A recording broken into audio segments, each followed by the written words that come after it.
আজ রবিবার, সূর্য সবে মাত্র উঠেছে, রাস্তাঘাটে লোকজন কম। শুক্রবার, শনিবার ছুটি কাটিয়ে আবির দ্রুত পায়ে হেঁটে চলছে স্কুলের উদ্দেশ্যে।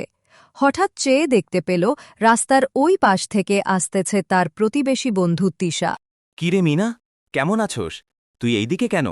আজকে স্কুলে যাবে না নাকি? আরে রানা, আজকে পেটে ব্যথা, তাই আজকে স্কুলে যাব না। ও, পেটে ব্যথা? খুব কষ্ট হচ্ছে। ডাক্তার দেখিয়েছিস? হ্যাঁ, মা গরম সেক দিয়েছেন আর ওষুধও খাইয়েছেন, এখন একটু কম লাগছে। খুব সাবধানে থাকিস তাহলে। আজ তোর জন্য আমাদের বেঞ্চটা ফাঁকা থাকবে। তুই মন দিয়ে ক্লাস করিস। আজকের পড়াটা কি আছে, স্কুল ছুটির পর একটু বলবি? নিশ্চয়ই বলবো। আমি সব নোট করে আনব, চিন্তা করিস না। ধন্যবাদ রানা, তুই ক্লাসে চলে যা, দেরি হয়ে যাচ্ছে। ঠিক আছে, জলদি ভালো হয়ে যা, কাল দেখা হবে।